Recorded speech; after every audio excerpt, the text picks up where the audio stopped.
Yang ditawari oleh political party itu siapa? Satu, orang kaya, ya kan? Ya. Dua, orang terkenal. Ya. Jadi orang kaya itu pengusaha duluan tuh biasa ditawarin. Nah. Orang terkenal tuh artis-artis tuh duluan tuh nomor dua. Yang ketiga, isunya kan gila-gilaan kan? Pemain-pemain tambang tuh memang bukan anak-anak pejabat. Wah, isunya. Ini kayaknya ada yang bukan tukang bakso di depan nih kayaknya, telolet kayaknya. Udah mantap obrolan sama Pak Refy.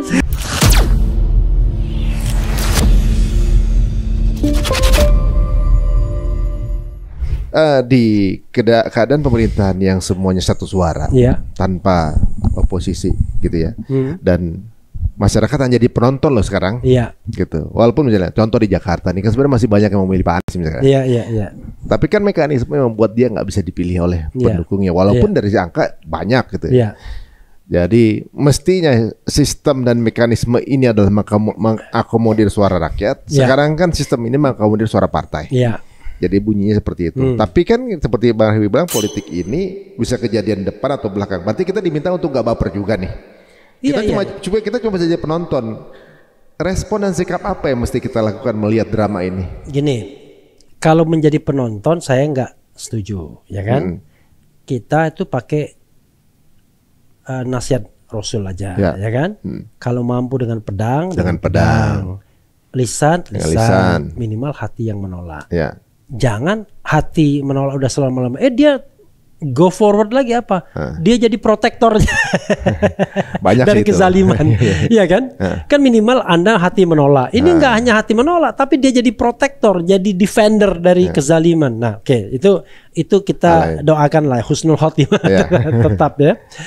Tapi tidak boleh kita diam aja. Kita kan berusaha apa yang kita bisa. Contoh saya ini ditanya pernah oleh Jaya Suprana, Pak Refy kok kenapa sih ngurus-ngurusin yang beginian lah. Waktu itu saya mengajukan judicial review, presidential threshold 0 dan lain sebagainya. Begini, saya bilang sama Jaya Suprana gini, manusia itu diberikan berkah, rahmat oleh Allah Subhanahu Wa Taala kan, Tuhan, ya kan, dia non Muslim kan, Tuhan.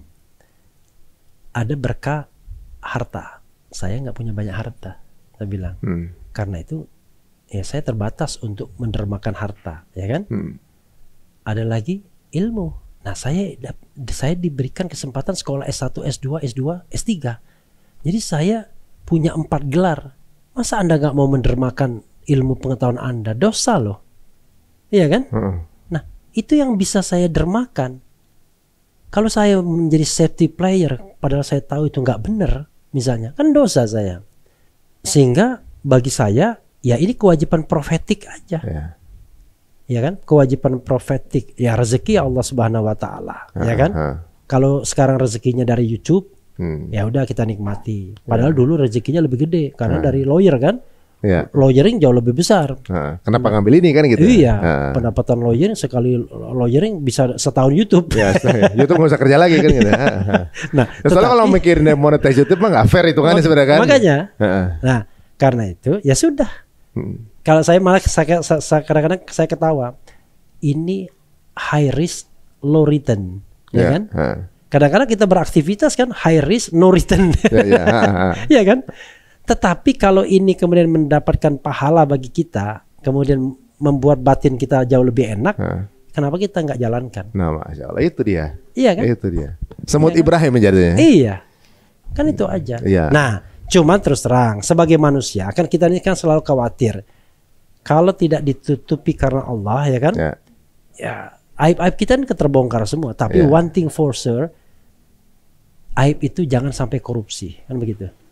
Karena korupsi itulah sejelek-jeleknya manusia menurut saya.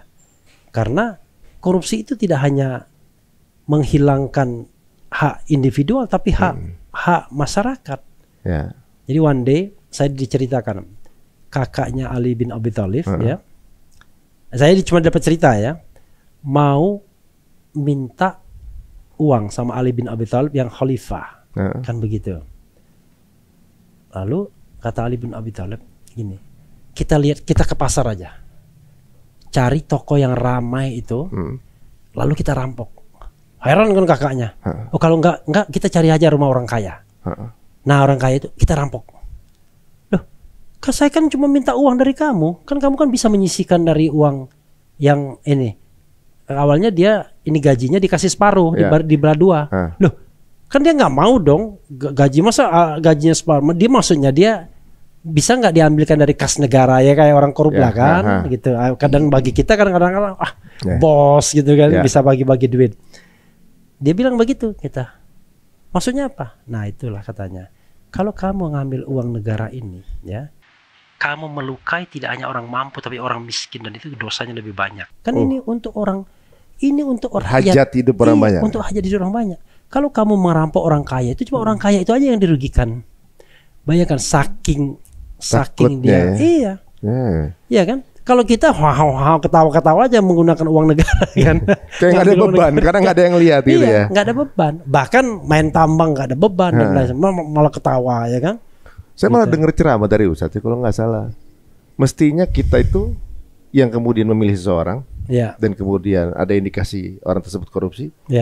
Mestinya harus beristighfar yang memilih tersebut karena dia memudahkan jalan untuk orang itu melakukan itu. Ya itulah yang menyebabkan saya kemudian mengkritik keras partai yang sudah tahu ada pemimpin yang KKN, dia dukung. Padahal itu partai partai amar ma'ruf nahi munkar, partai dakwah. Kan nggak bisa saya terima karena saya pemilih partai itu. Di dalam demokrasi pemilih voters itu bisa memprotes partainya kalau menyalahgunakan suara. Dia menyalahgunakan suara saya. Suara saya tidak untuk gabung sama Mulyono. Saya mengerti kemana tuh. Memang membedakan di teman-teman kita di partai itu orang pada baper semua karena ya kan dari dulunya udah konsisten dan istiqomah. Makanya kita dan the only one. Masa tinggal berapa bulan lagi lalu kemudian memberikan pembenaran, beda dong. Kami tidak bergabung sama yang Istana Lama tapi Istana Baru. Lah Istana Lama dan Istana Baru itu sama, memperoleh kekuasaannya dengan cara berkolaborasi dan curang kan. Gitu. Saya ada penasihat juga bisa dijadiin acuan, bisa juga enggak. Kalau kita ketemu orang Palestina disandra sama Israel, yang kita musuhin yang disandranya apa Israelnya gitu katanya. Jadi yang dimusuhin yang nyandra gitu. Jadi ketika bukan. Orang Israel disandra Palestina terbalik. Bukan, orang Palestina disandra sama Israel. Gitu. Yang kemudian dia membocorkan rahasia negara misalnya gimana lah gitu. Menggembosi perjuangan. Yang kita musuhin yang disandranya atau yang penyandranya. Begitu satu ustadz. Kita disuruh mikir sendiri. Saya belum memberikan opini. Makanya tadi kan waktu di acara di kegiatan di Binyamin putranya Benyamin Suhaib, saya ditanya mengenai katakanlah persatuan Islam, ya kan? Wah ini Islam lagi digembosi, partai Islam satu-satunya yang lagi bertahan dan lain sebagainya. Saya mengatakan begini, saya ini lemah dalam hal yang begitu-begitu. Saya hidup dalam teori good governance, clean government, teori demokrasi, teori konstitusi, transparansi. Jadi nilai-nilai itulah yang tertanam di benak saya. Saya tidak bisa menerima fenomena Kimplas di Jakarta. Karena bagi saya itu pengkhianatan terhadap demokrasi elektoral. Karena maksud Kimplas itu adalah menghilangkan pesaing dengan cara yang nggak benar kan. Nah pertanyaannya adalah kalau partai itu mau balik setelah putusannya kan bisa. Sebenarnya bisa ya? Ya bisa, sangat bisa. Loh di Jawa Barat dia balik. Kan di Jawa Barat awalnya kan satu grup. Tapi kemudian dia mencalonkan calon sendiri. Presidennya langsung maju. Kenapa di Jakarta nggak bisa? Karena kita sudah deklarasi. Itu sudah deklarasi juga. Iya, tapi kan tadi Bang Habib bilang ada politik depan, politik belakang. Maksud politik belakang kita nggak lihat soalnya. Bukan, maksud saya ketika Anda bicara politik di depan, maka rasionalitas dan objektivitas akan berhadapan. Anda mengatakan, dia kan mengatakan karena sudah deklarasi. Loh, kalau sudah deklarasi emang nggak bisa dibatalin? Nggak bisa dong, kita kan jaga komitmen. Oke, jaga komitmen kan. Buktinya di Jawa Barat dekat tetangga bisa.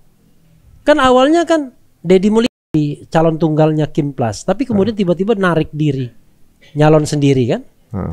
Kemudian di Banten Ya. Tarik juga. Tarik juga.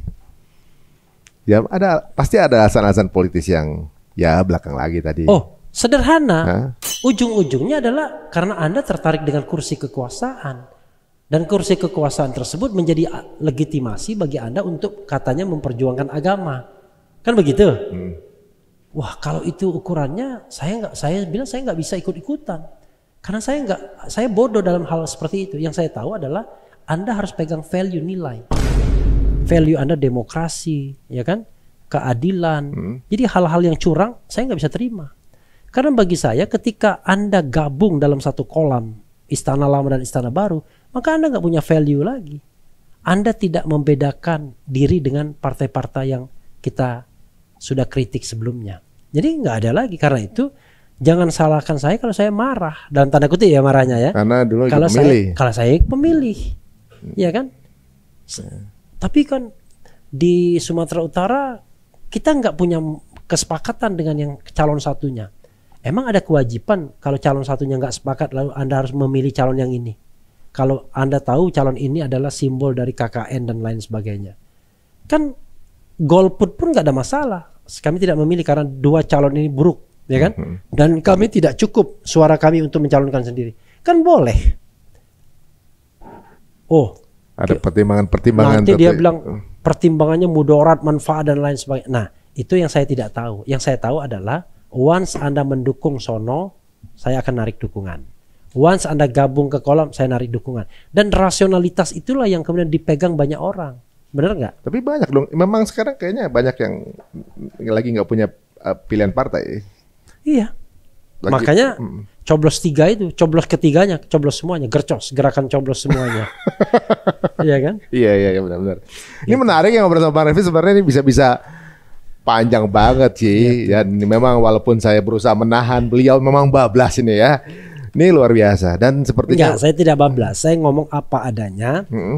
Menjelaskan sesuatu tanpa tedeng aling-aling, tidak ingin memfitnah orang, tapi sesuai frame-nya ya. Memberikan pembelajaran dan sama sekali tidak ada yang namanya hard feeling, ya kan? Jadi nggak ada kebencian personal ke siapapun itu kan? Bukan hard feeling, head feeling, ya kan? Jadi tidak ada rasa benci itu nggak ada. Nggak ada. Gitu. Cuma berbeda gitu. Pandangan politik aja. Iya. Gitu. Sisanya sebenarnya nggak. Secara personal kan baik-baik aja kan, gitu ya. Jadi kalau ketemu kita ketawa-ketawa aja. Emang saya kalau ketemu Prabowo marah? Enggak pasti kan. Ketemu Jokowi marah? Enggak, ya kan? Emang nggak boleh baper sih di perpolitikan ini. Emang ya begini tidak boleh baper, tapi jangan menghilangkan idealisme. Gini, jangan sampai kata-kata tidak baper itu kemudian kita mau masuk kolam yang sama. Itu lain cerita. Kalau maksudnya baper dalam arti kata open dengan kritikan, maksudnya gitu. Ya satu. Pasti. Tapi menurut saya gini, baper itu kalau Anda terlalu personal. Itu baper. Anda jangan personal. Contoh misalnya ya, ini partai yang saya pilih ini kan baperan melulu, ya kan? Kalau kita kritik baper dia kan. Anda jangan baper kalau Anda yakin dengan pilihan Anda, kan begitu? Hormati aja, nggak apa-apa. Kita berbeda pendapat, ya kan? Sepakat atau nggak sepakat? Iya, saya juga belum tentu benar. Jangan-jangan nanti di 2029 partai ini bisa menang, kan nggak? Iya, bisa milih lagi kan? Bisa milih lagi kan? Tetapi for the time being, saya mau mengatakan bahwa apa yang Anda pilih itu adalah jalan yang salah. Itu pendapat saya, my opinion. Kalau Anda mengatakan ini siasat, ya itu urusan Anda lah for the time being kan. Toh bukan berarti nanti 2029 Anda pasti gagal, belum tentu. Ya, tetapi kalau namanya politik kan kita bilang dinamis. Kalau ada partai baru juga begitu, saya ingatkan. Saya kalau misalnya partai baru ya, Anies binti partai baru, bikin partai baru. Saya udah ingatkan dari awal. Kalau Anda bikin partai baru di podcast saya sendiri, untuk mendudukkan Anies Baswedan sebagai presiden, Anda gagal. Kalau Anda bikin partai baru untuk menang, Anda pasti gagal. Kalau Anda bikin partai baru untuk mendudukkan calon anggota DPR, DPD sebanyak-banyaknya, Anda pasti gagal. Anda bikin partai baru karena kalau Anda berhitung harus ada uang triliun, Anda pasti gagal. Karena berarti Anda mengikuti pattern partai-partai yang sudah ada. Kalau partai yang sudah ada kan justru Anda sebagai antitesa dari partai yang ada. Loh, kalau Anda ngikutin pola yang sama, pola bermain yang sama, ya Anda pasti gagal. Lalu kenapa? Oh, tapi kan butuh biaya de facto. Iya.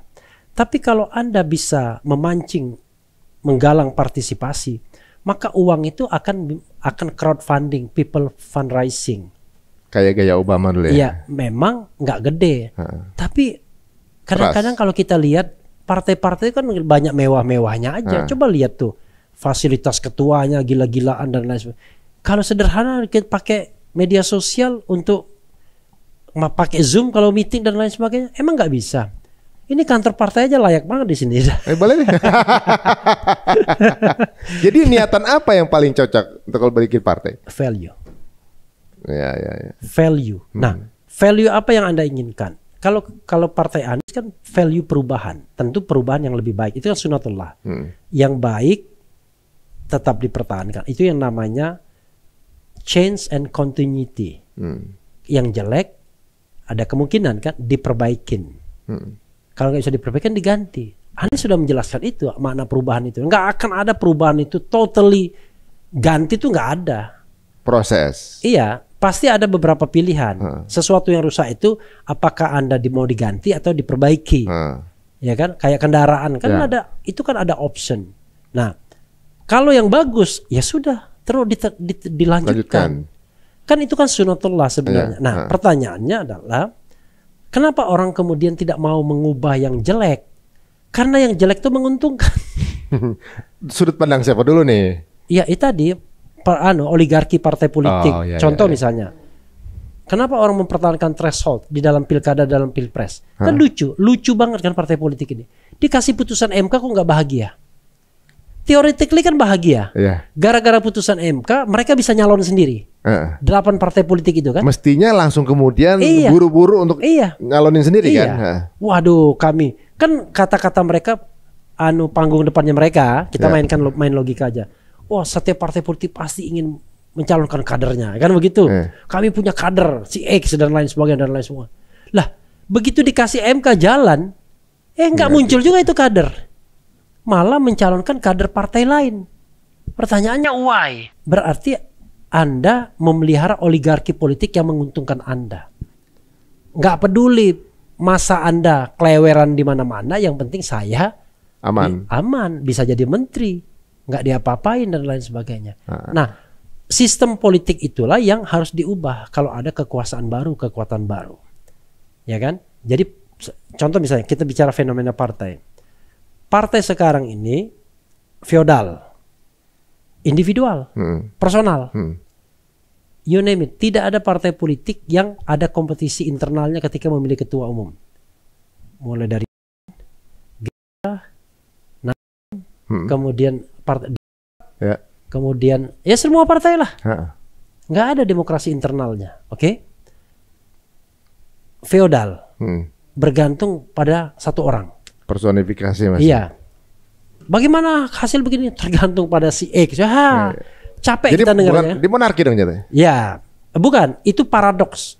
Di satu sisi mereka bicara tentang demokrasi. Wah, dalam demokrasi kita harus menghargai gini-gini. Prakteknya mereka feodal. Nah, kalau partai yang dibentuk Anies ini hanya untuk mengkultuskan Anies, ya gagal pasti. Iya juga. From the beginning gagal. Jadi begini, misalnya gini. Kita misalnya katakanlah misalnya nasihat ke Anies. Saya nasnis juga karena saya satu angkatan. Nis, ente, kita tahu ente yang terbaik di antara kita. Prinsip Islam, siapapun yang terbaik di antara kita, dialah yang memimpin. Kan begitu? Tapi kan manusia ini kan punya kelemahan. Kadang-kadang manusia itu tidak mau berkompetisi karena nggak enak. Karena itu walaupun ente yang terbaik tetap dibuka kompetisinya. Saya yakin kok ente pasti terpilih. Kan begitu? Nah, itu yang dilakukan oleh seseorang yang bernama Eros. Saya pernah interview dia. Dia tidak ingin menjadi ketua umum, mikir pun tidak. Tetapi dia tidak ingin ada feodalisme di partai. Loh, belum apa-apa partainya udah feodal, misalnya begitu. Makanya dia maju. Walaupun kemudian dia dibenci sama semua peserta kongres. tetapi dia ingin memberikan pembelajaran. Nah, nanti Partai Anies juga begitu, ya kan? Arie Untung maju sebagai ketua umum.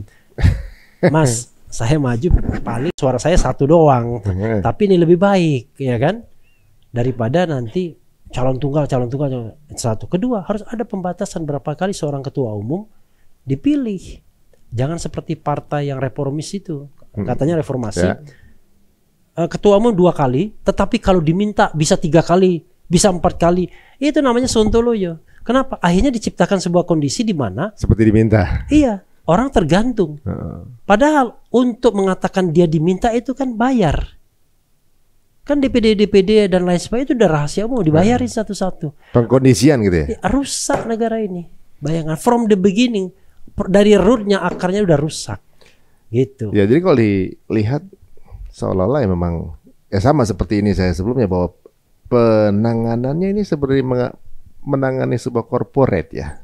Bukan sebuah negara yang intinya adalah untuk kebaikan atau juga mungkin untuk ini bisa aja saya salah, tapi kalau lihat dari pemaparan dari Bang Raffi, memang nggak ada yang namanya political party, yang adanya adalah party enterprise. Ini bisnis dengan cangkang partai. Oh, it happen, terjadi. Sekarang coba lihat, you can check it. Kira-kira partai-partai itu berbisnis atau tidak?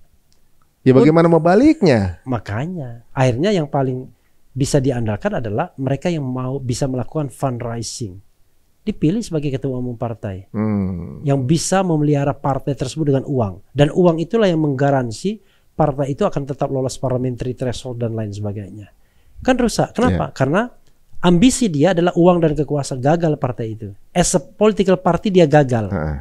Tapi sebagai ketua umum dia banyak duit. Ya sebagai mesin bisnis jalan. You take it, ya kan? Nanti pertanggungjawaban di akhir itu lain lagi kan? Kan orang putus asa kan begitu biasanya. Ya tapi memang ada. Kalau ya kita sih kadang putus asa nih. Oh gua tunggu lo di akhiratnya gitu kan. Iya. Baru mau ngomong jadi wal. Wah iya. Tapi memang benar yang kan yang ini kayaknya pada gak takut sih emang. Tapi bagus lah kalau misalnya kita masih diberikan ketakutan ini. Jujur saya juga tawarin juga sih Bang. Oh iya pastilah. Cuma tahu nggak ya? Yang ditawari oleh political party itu siapa? 1, orang kaya, ya kan? Ya. 2, orang terkenal. Ya. Jadi orang kaya itu pengusaha duluan tuh biasa ditawarin. Ya. Orang terkenal tuh artis-artis tuh duluan tuh nomor 2. Yang ketiga orang berpendidikan. Doktor apa-apa itu staffnya ketiga aja. Nah yang keempat orang biasa baru. Kalau staffnya masih kosong gitu. Buat ngisi aja. Iya ngisi aja. Misalnya ngisi slot perempuan, ngisi slot calon gitu-gitu. Tapi dari awal kan kelihatan kan, dia tidak people empowering. Yang dia lakukan adalah political party empowering. Itu doang. Ya transaksional lah. Iya semuanya. Transaksional akhirnya. Lu punya apa yang bisa ini keadaan begini bukannya nggak sehat gini nih. Memang nggak sehat. Karena itu saya mendesak Anies buat political party yang baru sebagai antitesis ini. Cuma jangan takut untuk mengatakan bahwa partai ini adalah antitesis. Karena bagi saya 100 orang yang punya komitmen itu jauh lebih baik daripada 10.000 orang yang sontoloyo. Kan begitu kan? Walaupun waktu mungkin yang menumbuhkan ya. Siapa tahu kemudian orang tahu yang para pelaku-pelakunya ini. Enggak, maksudnya kan dengan sistem yang baik, manajemen partai yang modern, meritokrasi sistem, kan transparansi, ya kan, partisipasi sudah ketahuan. Tapi kalau misalnya membuat partai politik keuangan tidak transparan, udah. Bisa, ya kan. Kemudian kepengurusan ada formal, ada inner circle-nya malamnya, selesai partai gitu. Tiba-tiba nongol lagi yang Nah, dari awal bikinlah memang berat beriring itu. Wah, ini zaman khalifah aja orang berkelahi ya kan? Bahkan Sayyidah Aisyah aja bisa berhadap-hadapan kan dengan Ali bin Abi Thalib. Nah, tetapi yang ingin kita katakan adalah kita harus mencari orang yang punya komitmen yang sama. Nah, bagaimana cara memilih pemimpin? Ya pakai aja sistem Islam, ya kan? Yang saya pahami ya, yaitu menyilahkan orang yang terbaik sebagai primus inter pares. Tapi pakai yang manajemen modern juga biar tidak feodal tadi. Kita tahu siapa sih, misalnya gini, di ruangan ini, ya kan? udah nggak usah pakai pemilihan tertutup, musyawarah mufakat aja kita udah tahu kok siapa yang akan kita pilih. Ya kan biasanya kalau dalam kelas itu kita lihat kan, tapi tetap harus ada pemilihan. Itu sebagai prosesnya ya. Sebagai proses, karena siapa tahu imajinasi kita tuh keliru. Ya. Atau crowd itu keliru memandang orang tersebut. Lah, Anies misalnya kita nganggap terbaik, Sudirman Said enggak di mata Sudirman Said. Iya. Karena setiap orang pasti punya pengalaman pribadi lah. Ratusan interpretasi dari orang yang berbeda kan. Misalnya saya ada yang anggap Bang Refy ini musuh. Iya. Ada yang anggap Bang Refy ini temen. Iya. Ada yang menganggap asik Bang Refy. Ya, ada yang anggap saya nyebelin gitu. Iya, karena itu harus dipilih ya. Tapi kita harus ambil pendapat mayoritas. Ya kan, oh dia yang terbaik di antara kita. Jadi kalau seandainya partai itu dibentuk dengan apapun yang saya katakan, tetap aja Anies ketuanya.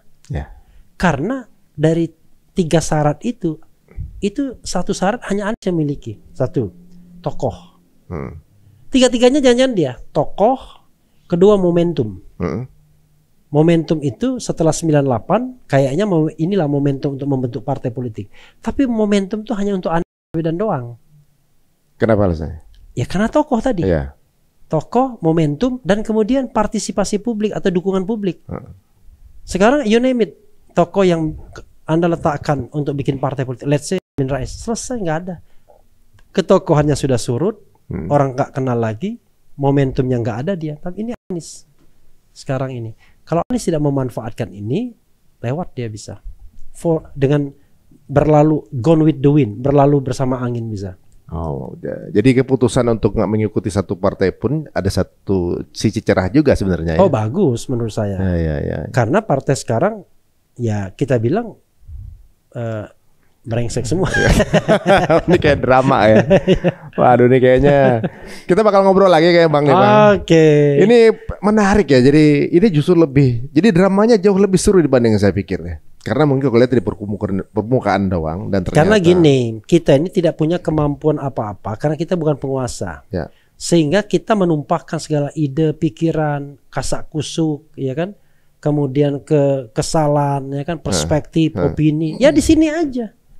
Di media sosial yang mudah-mudahan tidak dikontrol negara. Tapi beda pendapat hal yang wajar yang biasa. Iya ini dong. kan dunia. Dan jangan khawatir, Refly Harun kan juga tidak berbahaya, tidak akan mengambil kekuasaan siapapun. Kan ada orang kan gosok, biar dia diganti dengan dia, kan ada juga kan. Nah, kita tidak mengambil kekuasaan oleh siapapun, kenapa harus dikhawatirkan? Benar, berarti ya sama-sama bukan orang bayaran nih kita makanya. Kecuali koruptor, takut ya koruptor. Kalau koruptor, aduh orang ini ngomong terlalu transparan ngomong begitu. Tapi kan biasanya orang kayak kita nggak masuk dalam lingkaran ke sana. Ya, mudah-mudahan. Bukan, maksudnya gini, kita tidak akan diajak masuk dalam lingkaran itu. Biasanya kan, flock of the bird itu kawannya ya gitu-gitu aja. Siapa tahu nanti akan secret yang lebih baik. Iya, maksudnya gini, kalau misalnya ada lingkaran korup itu kita nggak akan masuk di sana. Pasti kita akan dihalangi. Karena kita akan menjadi benalu kalau masuk lingkaran itu. Karena kita akan ngomong. Dianggap nggak asik nih kan? Iya. Toksik nih untuk. Iya, gitu loh. Yang toksik itu adalah orang yang nggak asik. Ketika kita ingin mengerjakan doing something gitu kan, main tambang. Sekarang nih payah anak-anak muda sekarang ini. Ya itulah tadi pengen cepat kaya kan. Isunya kan gila-gilaan kan. Pemain-pemain tambang tuh memang bukan anak-anak pejabat. Wah, isunya anak-anak pejabat. Sekarang ini easy money itu ditambang. Udahlah, bukan di YouTube. Iya. Easy money itu ditambang. Jadi kalau ada misalnya ada YouTuber atau YouTube media sosial yang punya penghasilan bermilion-milion, bertriliun-triliun, itu kita patut curiga itu. Iya, karena apakah money laundering gitu. Ya itu juga ya. Jadi ibaratnya nih sekarang kalau kita lihat ya, dunia sekarang udah dunia instan. Kadang-kadang orang juga pengen kayaknya instan. Sama kita lihat sosial media, 3 detik nggak asik, skip, instan. Karena pengen buru-buru langsung ke dalam to the point-nya, punchline-nya. Kadang-kadang nonton YouTube pengen langsung core-nya aja, bukan nggak ditonton lagi. Karena itu kita bikin judulnya doang yang ngeri-ngeri sedap. Benar, itu kan. Kadang-kadang assalamualaikumnya setelah clickbait gitu kan. Kita bilang dulu RG tadi kan, baru assalamualaikum. Karena ya drag dikit. Skip gitu sekarang. Nah ini mungkin jadi culture-nya sekarang orang pengen dapat semua secara instan juga. Ya mudah-mudahan pandangan dari Bang Refy ini bisa menjadi salah satu acuan kita. Banyak sisi optimis yang saya dapatkan tadi ya. Walaupun enggak pesimis semua kan? Enggak pesimis semua. Iya. Ada sisi optimisnya juga. Iya. Gitu. Ada jalan keluar juga. Ada jalan keluar juga. Gitu. Dan ada harapan-harapan juga. Iya. Enggak semuanya yang diprediksikan ini akan terjadi, tapi bisa juga terjadi kan gitu kita. Intinya adalah saya sudah ngomong. Kalau seandainya apa yang saya omongkan keliru untuk kebaikan, nggak apa-apa. Tapi kalau itu terjadi, saya udah ngomong gitu. Nanti tinggal kita putar ulang. Iya. Contoh Prabowo, saya bilang saya pesimis terhadap Prabowo, tapi saya berharap dia menjadi orang yang baik, yang amanah. Nah kalau seandainya ternyata harapan saya yang terjelma, alhamdulillah. Tapi kalau seandainya bukan harapan saya yang terjelma, tetapi pesimisme saya udah ngomong, kan begitu. Jadi saya sudah lepas kewajiban itu. Ini kayaknya ada bukan tukang bakso di depan nih kayaknya, telolet kayaknya. Udah mantap obrolan sama Pak Revi. Kelamaan katanya. Bisa kan tukang bakso nih, tiba bakso bawa hati. Pertama kelamaan, kedua telinga saya udah panas. Tapi asli seru banget. Besok pokoknya ada kejadian apa lagi kita undang nih. Kita mau dengar sudut pandang yang berbeda nih. Waduh, emang kalau orang Palembang ini ya nggak ada hijabnya lagi. Kalau ngomong begitu ya begitu gitu ya.